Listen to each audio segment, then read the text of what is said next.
Le 26 décembre 1908, un boxeur afro-américain de 30 ans, Jack Johnson, remporte à Sydney la victoire sur le champion du monde des poids lourds, le Canadien Tom Burns.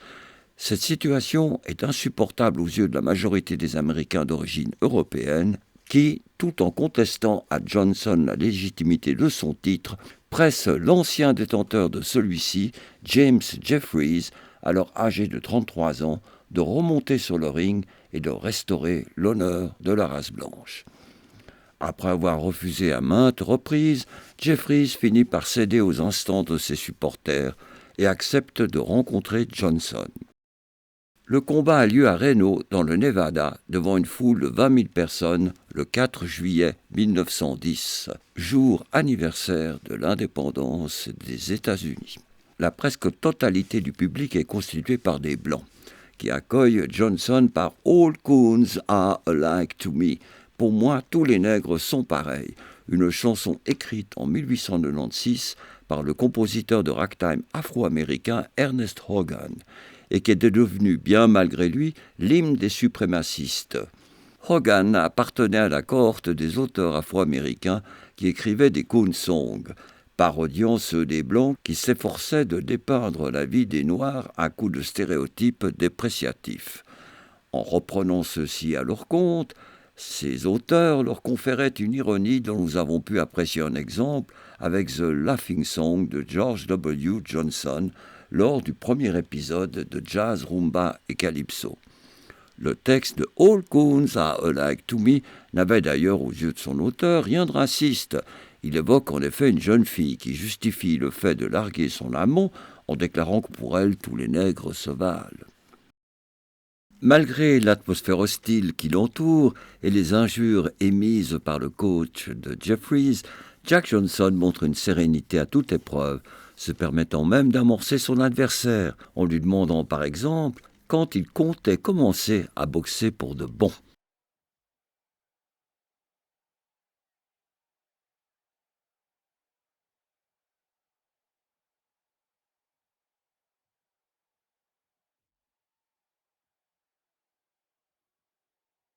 À la fin de la 14e reprise, Jeffries est sérieusement touché. Il a le nez cassé et il saigne.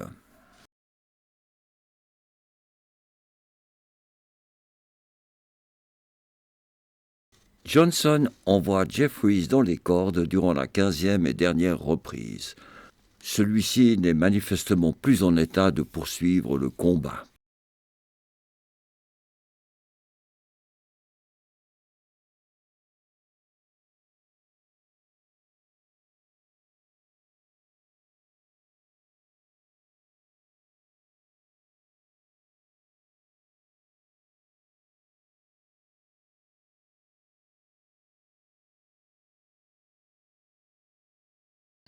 Johnson est déclaré vainqueur. La surprise est totale et la foule a de la peine à digérer la défaite de Jeffries. Malgré ses préjugés, celui-ci reconnaîtra sans difficulté la supériorité de Johnson. Il déclarera que, même au sommet de ses possibilités, il n'aurait pu l'emporter sur lui. Il n'en ira pas de même pour nombre de ses compatriotes, qui vengeront la défaite de leur champion, The Great White Hope, le grand espoir blanc, en s'en prenant à des Afro-Américains dans la rue. 19 d'entre eux paieront de leur vie la colère d'une large partie de la société des États-Unis qui n'était pas prête à accepter un tel affront fait au suprémacisme blanc. Dans les premiers jours de l'année 1911, les ingénieurs de la Victor Talking Machine Company se rendent une nouvelle fois à La Havane pour graver des disques de musique cubaine. Parmi ceux-ci, nous avons choisi un danson gravé par l'orchestre afro-cubain de Felipe Valdés que nous avons découvert lors du premier épisode de Jazz, Rumba et Calypso. Une polyphonie savoureuse caractérise cette musique particulièrement swingante dont la dernière section est construite sur une pédale harmonique.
Quelques jours plus tard est enregistré un Punto Cubano, interprété par le trio afro-cubain du chanteur Roman Nano, qui comprend également Bienvenido León, né en 1888 comme deuxième voix, et Domingo Capellejas, lequel chante en voix de tête.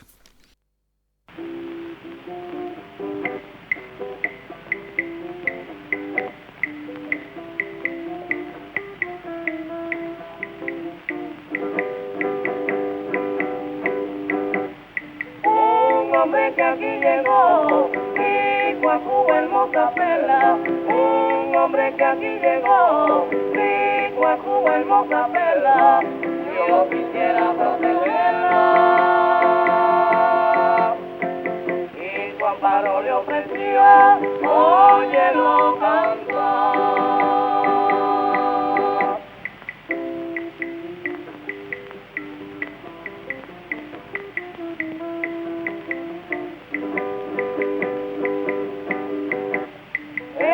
Al punto contestó con un arranque del alma, sé que le llegó sin calma, que yo contemplo la miro, mientras me quede un guajiro, una choza y una palma, óyelo cantar.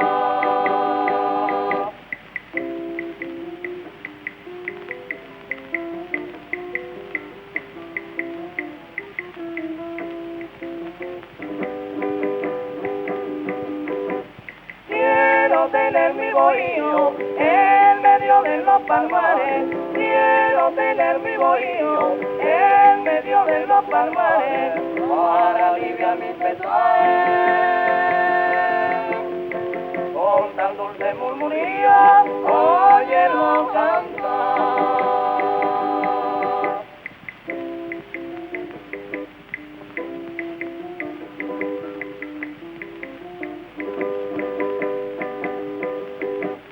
Una piragua en el río, donde poderme pasear, un ruiseñor que al cantar, siguen con notas encinas, esta es mi Cuba querida,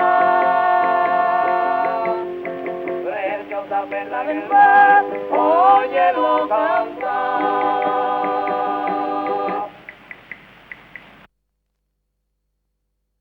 Shelton Brooks est un comédien, chanteur, pianiste et compositeur afro-américain d'origine canadienne, né en 1886.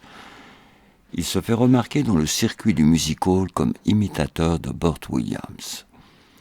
En En 1909, il compose une chanson, Some of These Days, qu'il transmet à une des plus grandes vedettes de l'époque, Sophie Tucker, avec qui il se lie d'amitié. Née Sofia Kalish en 1886 dans une famille juive ukrainienne qui émigre à Boston un an après sa venue au monde, Sophie Tucker commence sa carrière dans une troupe de minstrels en 1907. Elle est contrainte de se noircir le visage et d'adopter l'accent du Sud lors des spectacles, accessoire dont elle parvient à se débarrasser à la fin de 1908. L'humour de la fat girl dont elle imprègne ses performances et son goût pour les chansons osées lui attirent la sympathie du public. Elle intègre aussitôt à son show Some of These Days, qui devient sa chanson emblématique et qu'elle grave une première fois en 1911 pour le phonographe d'Edison. C'est le succès immédiat, essentiellement dû à la charge expressive de la voix de Sophie Tucker, qui sait en outre faire progresser la tension émotionnelle jusqu'à son comble.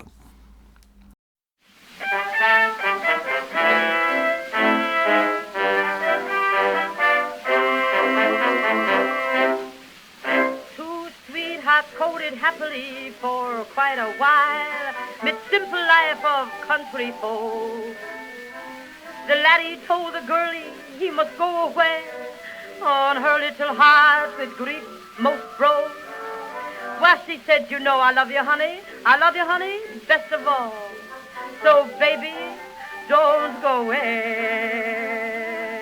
Just as he went to go, it grieved the girlie so.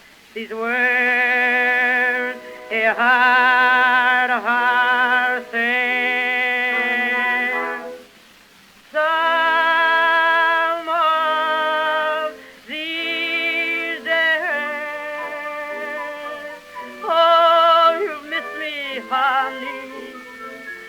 Some of these days, you're gonna be so lonely. You're gonna miss my hugging. You're gonna miss my kissing. You're gonna miss me, honey, when I'm far away. I feel so lonely, just for you only. You know, honey, I'll let you have your way. And when you leave me, no will grieve me. You miss your little daddy some of these days.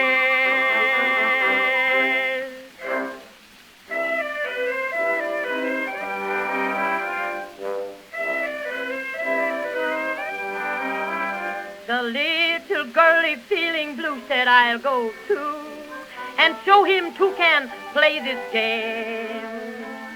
When her honey heard this melancholy news, why, he quickly came back home again. But when he reached the house, he found his girl had gone, so down he rushes to the train. While it was pulling out, he heard his girlie shout this loving, sweet refrain. Some of these days, you miss me, honey. Some of these days, you'll be so lonely. You're gonna miss my hugging. You're gonna miss my kissing. You're gonna miss me, honey, when I'm far away. I feel so lonely, just for you only. You know, honey, I'll let you have your way.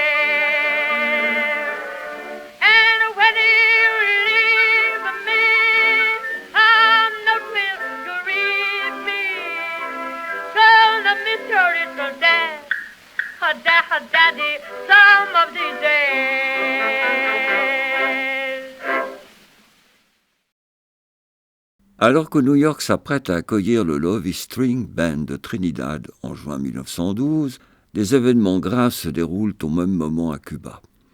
Après l'indépendance acquise au terme de la guerre de libération en 1898 et la naissance de la République cubaine en 1902, la situation du peuple dans son ensemble n'a pas changé.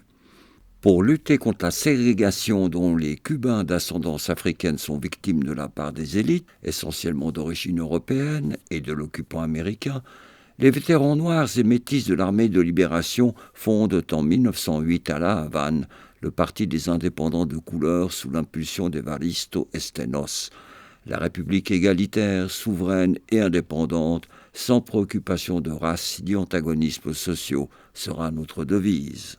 Victime d'une campagne de dénigrement de la part des élites, qui feignent de voir en lui un mouvement raciste, le parti est interdit en 1910 au nom d'une fraternité cubaine fantasmée, en réalité parce qu'il remet en cause leur suprématie. Les tentatives pour faire lever cette interdiction échouent. Le 20 mai 1912, jour anniversaire de la proclamation de la République, Estenos lance alors dans la province d'Oriente une protestation armée, un mouvement insurrectionnel qui mobilise entre 300 et 600 combattants mal équipés. Celui-ci s'accompagne de la destruction de quelques symboles du pouvoir, ainsi que de biens appartenant aux propriétaires terriens et aux sociétés américaines. Ces actions sont présentées par les classes dirigeantes comme le début d'un soulèvement général des Afro-Cubains, une guerre des races qui menacerait de détruire la République. Aussi déclenche-t-elle en juin 1912 une terrible répression menée conjointement par des milices et l'armée régulière appuyée par des troupes américaines. Estenos, qui s'est réfugié dans les montagnes, est capturé et abattu. Les victimes des massacres perpétrés par les forces au service du pouvoir sont estimées entre 5 000 et 6 000 personnes, tandis que les combats n'ont causé qu'une douzaine de morts parmi les soldats et les miliciens. Au début de l'été 1912, le Lovey String Band de Trinidad, dirigé par le violoniste George Bailly, effectue une tournée en Amérique du Nord. Il est le premier orchestre représentatif de la culture musicale de la Société coloniale des Indes occidentales britanniques à avoir bénéficié des honneurs de l'enregistrement sur disque. À cette époque, les îles de Trinidad et de Tobago, placées sous la domination de la Grande-Bretagne, comptent près de 350 000 habitants. La plupart des Trinidadiens sont d'ascendance africaine. L'esclavage dans les deux îles a été aboli entre 1834 et 1838. Dès la fin de l'esclavage, les propriétaires de plantations de canne à sucre font appel à une main-d'œuvre asiatique sous contrat qui vient majoritairement d'Inde. Plus de 100 000 personnes originaires de cette région s'installent à Trinidad entre 1838 et 1917. La musique du Lovey String Band of Trinidad reflète les diverses influences françaises, espagnoles, africaines qui la traversent. La mélodie de la chanson que nous allons entendre est connue sous l'appellation « Ou c'est ou fait » ou « See what you do ». Il s'agit d'un vieux calypso en mode mineur, formé de 2 phrases différentes de 8 mesures répétées.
Vernon et Iron Castle sont un couple de jeunes danseurs blancs professionnels qui dirigent également une école de danse. Ils s'emploient à promouvoir dans celle-ci de nouveaux pas, tels le foxtrot, pas du renard, exécuté sur le ragtime. Aussi décident-ils de faire de la formation de James Reese Europe l'orchestre hot de leur école. Premier groupe noir de ragtime à fréquenter un studio d'enregistrement, l'ensemble de James Europe, formation maison du Clef Club, se voit offrir un contrat avec la compagnie Victor à la fin de 1913. Sa musique est plus chaude que celle des fanfares blanches concurrentes et sa couleur sonore plus fruste. On appréciera la furia dont cet ensemble fait preuve avec ses joueurs de banjo-mandoline déchaînés. Down Home Rag, une composition du clarinettiste et saxophoniste noir Wilbur C. Sweatman, en 4 sections, se déroule dans un climat particulièrement exalté. L'orchestre d'Europe avait peu auparavant joué ce ragtime au Carnegie Hall, le temple de la musique classique.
Le district appelé Barbary Coast était le quartier où l'on s'amuse dans le San Francisco du début du XXe siècle.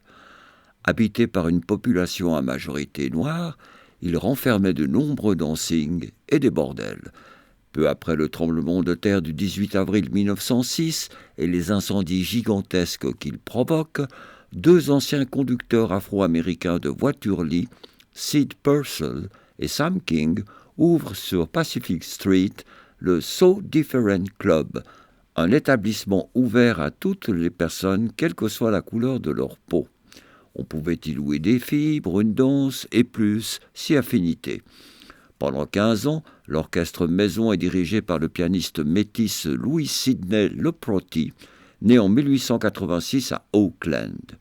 Un film tiré des archives Prelinger et tourné vers 1914 nous permet de voir l'ensemble de Sid Leproty jouant à l'arrière-plan d'une scène de danse tournée probablement dans la rue. Le groupe comprend, outre Leproty, un cornettiste, le clarinettiste Adam Mitchell, le flûtiste Gerard Wells, un joueur d'euphonium, un instrument assez semblable au trombone à piston, et un batteur. Quel genre de musique jouait-il ? Sans doute du ragtime, peut-être du jazz. Impossible de le déterminer en l'absence de son. On en sait évidemment davantage sur la danse, grâce à l'analyse des pas. Il s'agit du Texas Tommy, Tommy étant un terme d'argot désignant une prostituée, qui trouve son origine dans les bas-fonds de Barbary Coast et dont la popularité est alors à son sommet. Le Texas Tommy a succédé au Turkey Trot, très en vogue entre 1900 et 1910.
William Christopher Handy est le fils d'un pasteur de l'Alabama, né en 1873.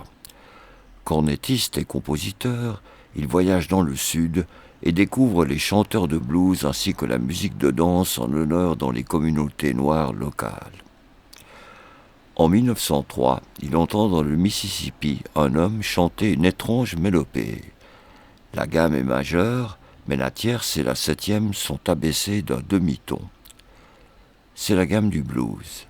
Le musicien s'accompagne sur une guitare dont il caresse les cordes avec un couteau de poche. Handy est vivement impressionné et transcrit sa performance. Dans les premiers mois de 1912, les partitions de 2 compositions portant l'appellation de blues paraissent, ce qui incite peut-être Handy à publier à son tour, le 28 septembre 1912, ce qu'il a entendu 9 ans auparavant sous le titre de Memphis Blues. Le succès est immédiat, c'est pourquoi la compagnie Victor en fait graver une version par la fanfare qu'elle a spécialement formée pour enregistrer les hits du moment.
Alors que vient d'éclater la Grande Guerre qui oppose les empires d'Allemagne et d'Autriche à l'Entente, l'alliance qui rassemble la France, l'Angleterre, l'Empire russe et la Serbie, les ingénieurs de la compagnie Victor débarquent avec leur matériel d'enregistrement à Trinidad.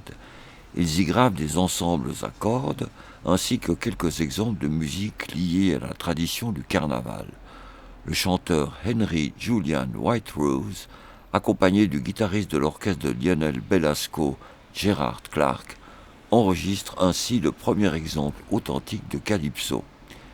Il s'agit d'Iron Duke in the Land, nommé par Victor Singletone Calypso, une magnifique mélodie en mineur dont le refrain comme le couplet se déroulent en 16 mesures. Fire brigade. I ain't you in the land, fire brigade. Bring a locomotive just because it's a fire federation. Bring a locomotive just because it's a fire federation. I ain't you in the land, fire brigade. I ain't you in the land, fire brigade. Bring a locomotive just because it's a fire federation.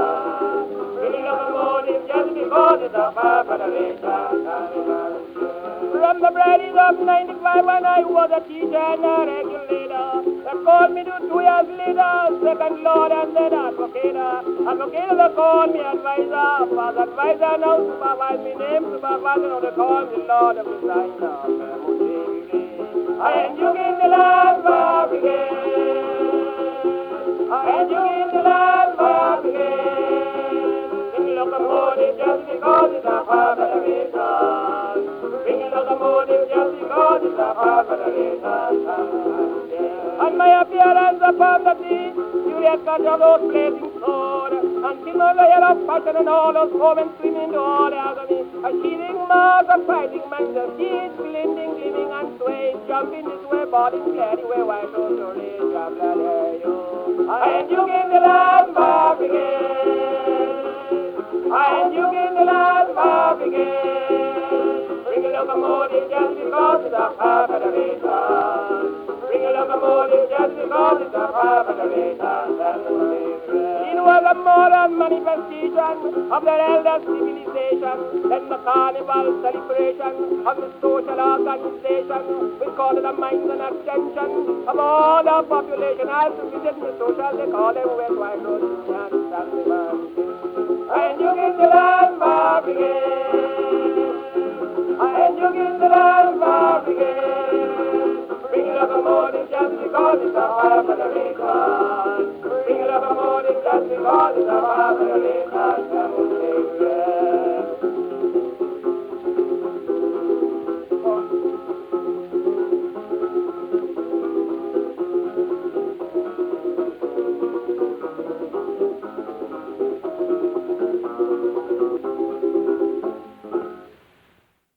Au cours de ce même voyage, Victor enregistre les sons les plus représentatifs de la culture afro-américaine, le kalenda, la musique qui accompagne le stick fighting, un art martial ritualisé pratiqué lors du carnaval annuel de l'île.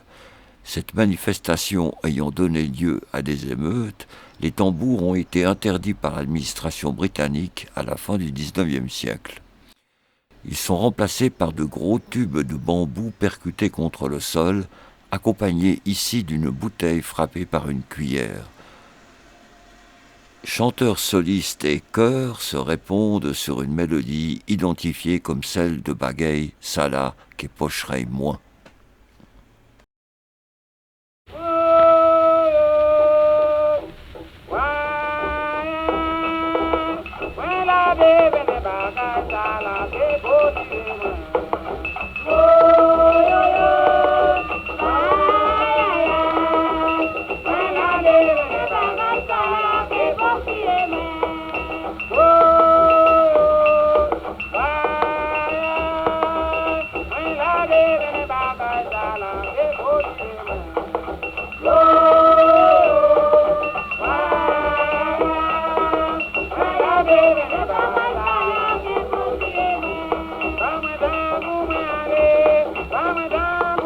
Yeah.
Le 8 février 1915 a lieu à Los Angeles la première d'un long métrage, Birth of a Nation, naissance d'une nation, tourné par David W. Griffiths, dont le sujet est le destin de deux familles, l'une du Nord, l'autre du Sud, à travers la guerre de sécession et la période qui a suivi. Originaire du Kentucky, Griffiths est le fils d'un colonel de l'armée confédérée. Il devient réalisateur en 1908 et se distingue par ses innovations techniques qu'il appliquera dans le tournage de Birth of a Nation, certainement le film le plus abouti de l'époque. Le scénario est fondé sur le roman The Clansman de Thomas Dixon Jr., paru en 1905. Pour Dixon comme pour Griffiths, la guerre civile a une origine clairement établie. L'introduction d'Africains en Amérique a planté la première graine de désunion.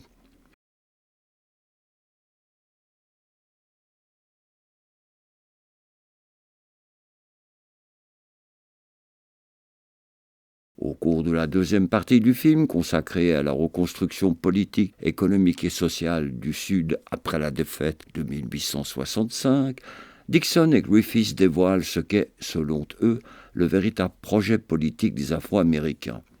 Humilier leurs anciens maîtres et s'emparer de leurs femmes, dans une scène qui paraît tout droit sortie d'un spectacle de minstrel présenté comme fondé sur des documents historiques.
Pour restaurer la suprématie de la minorité blanche de Caroline du Sud, qui représente 40% de la population totale de l'État, et abattre les autorités républicaines issues des premières élections démocratiques que cet État a connues, le héros du film crée une organisation secrète, le Ku Klux Klan. Encore une grossière contre-vérité puisque celle-ci apparaît dès le lendemain de la défaite de l'armée confédérée et précède l'élection de représentants noirs dans les gouvernements de reconstruction qu'elle avait précisément pour but d'empêcher. Passant à l'action, les hommes du clan se livrent aussitôt au lynchage d'un Afro-Américain incarné par un acteur blanc en blackface. Celui-ci a proposé le mariage à une des sœurs du héros qui, pour échapper à ses avances dans la forêt, s'est tuée en se jetant dans le vide.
Dans ces images ressort un propos fondamental: sceller l'union des anciens adversaires dans une commune défense de la primauté aryenne.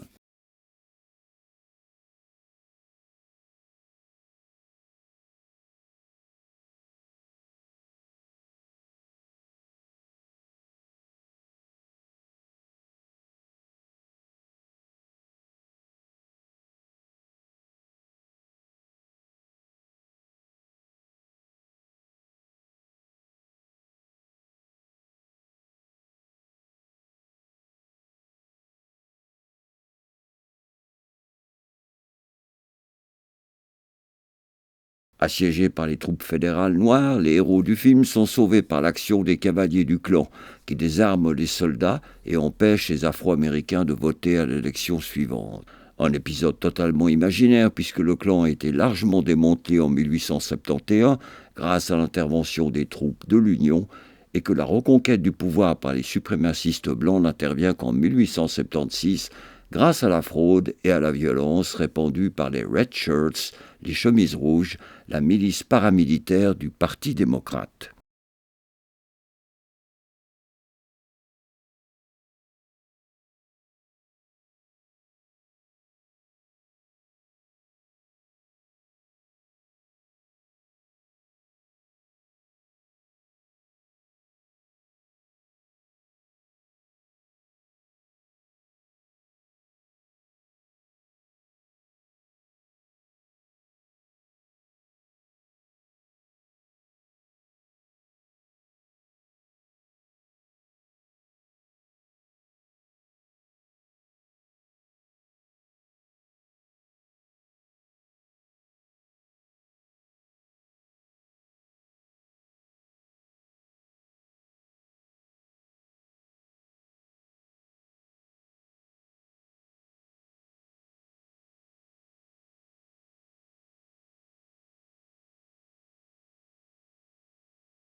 Présenté par Griffiths et Dixon à la Maison-Blanche le 18 février 1915 devant le président Wilson, des membres de sa famille et de son cabinet, le film recueille leur approbation.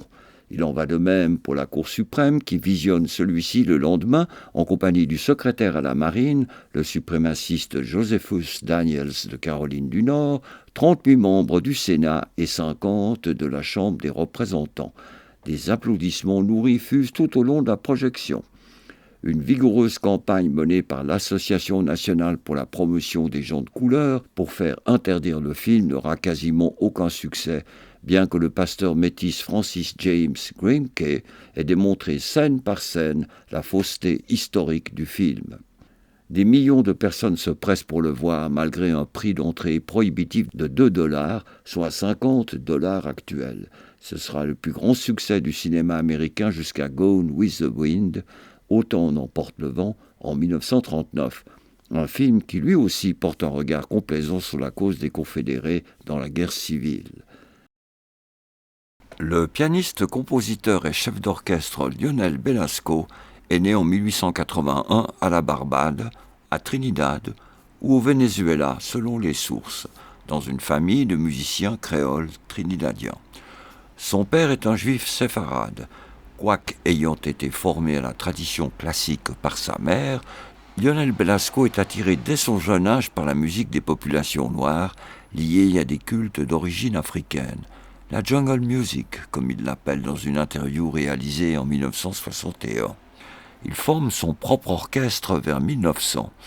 La bonne société trinidadienne, où se côtoient marchands vénézuéliens, syriens, juifs d'origine espagnole, colons britanniques et planteurs créoles, est friande de musique. Et Lionel Belasco offre à son public paseos et valses vénézuéliennes en y mêlant rythmes et syncopes africaines. Peu après avoir enregistré pour Victor à Trinidad en septembre 1914, il émigre avec son orchestre à New York.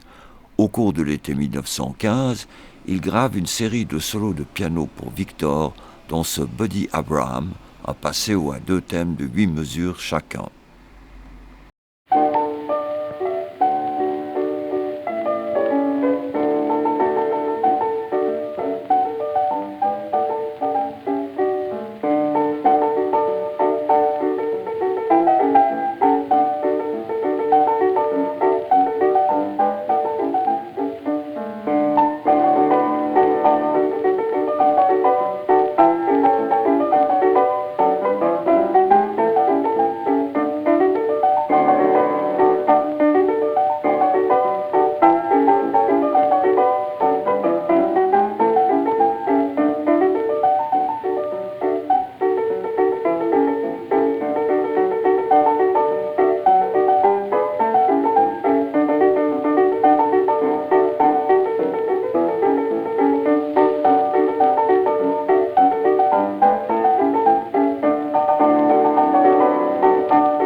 Une des principales conséquences du triomphe de naissance d'une nation sera la renaissance du Ku Klux Klan à la fin de 1915, réactivé par un certain William Joseph Simmons, originaire de l'Alabama. Celui-ci bâtit son organisation l'Empire invisible, les chevaliers du Ku Klux Klan, dont il se proclame le sorcier impérial. Il s'inspire pour les costumes et les accessoires de ses membres du film de Griffith, en recourant par exemple aux croix enflammées, symbole que n'avait jamais utilisé le premier clan. Au suprémacisme blanc, Simmons joint un anticatholicisme et un antisémitisme virulent, ainsi qu'un rejet profond de l'immigration, à part celle provenant de l'Europe nordique. Les Versatile Three, un trio de musiciens afro-américains qui se produit en 1910 au Clef Club de James Europe, comprend alors le banjoïste Anthony Tuck, né vers 1880 en Virginie, le pianiste Charles Mills, né en 1883 dans l'Illinois, et le batteur Charles Wesley Johnson, né en 1885 à Chicago. Le groupe part en 1913 en tournée en France avec le couple de danseurs blancs Irene et Vernon Castle. En novembre de la même année, le trio débarque à Londres où ses membres rencontrent le banjoïste Gus Huston, né à Saint Louis vers 1879, qui s'était établi en Europe en 1905 déjà.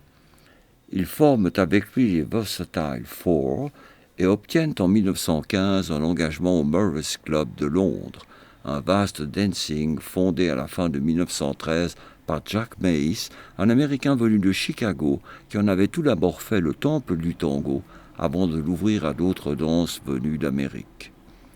Les Versatile Four interprètent avec beaucoup de verve Circus Day in Dixie, un refrain de 40 mesures précédé par 2 couplets. La chanson a été écrite par Jack Yellen et Albert Gumbel et éditée en 1915. Si on entend peu le piano, les banjoïstes sont bien présents et agrémentent leur jeu d'interjection vocale. Le batteur Charlie Johnson est ici tout à fait remarquable. Ses roulements impeccables, bien captés par l'enregistrement acoustique, dégagent une pulsion qu'on peut qualifier de swingante. Gus Huston conclut le morceau par un « How's that ?» bien adapté à la situation.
this is a holiday.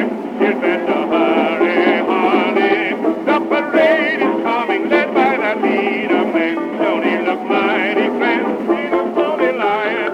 He's a living sign to keep time with that ragtime band. There comes the cloud where the money flows and money looks just like my old Uncle Mo.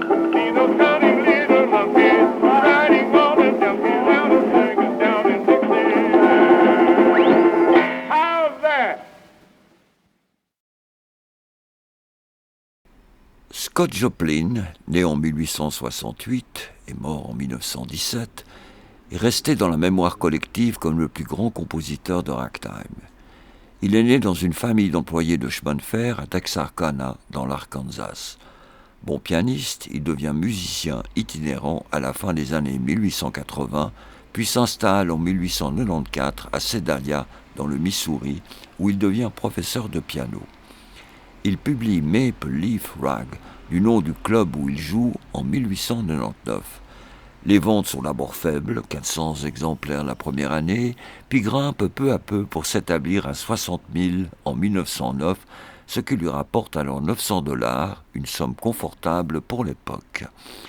Quand il perce une série de 7 rouleaux de piano mécanique au printemps 1916, Scott Joplin est confronté au dernier stade de la syphilis qui le ronge. Il est probable que les défauts qui affectent alors son jeu ont été corrigés sur les rouleaux eux-mêmes par d'autres, de sorte qu'il est difficile de déterminer exactement ce qui revient à Joplin.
Âgé de 34 ans, le saxophoniste et clarinettiste Wilbur Smetman né à Brunswick dans le Missouri en 1882 et mort à Atlantic City en 1961, fait presque figure de vétéran sur la scène new-yorkaise en cette fin d'année 1916.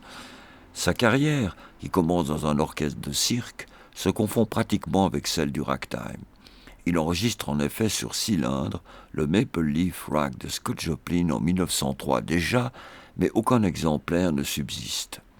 Cette brève version en solo de sa propre composition, Down Home Rag, se distingue par le son magnifique de la clarinette. Wilbur Smetman introduit des éléments d'improvisation dans son jeu, une indication significative de la direction que prend alors la musique afro-américaine.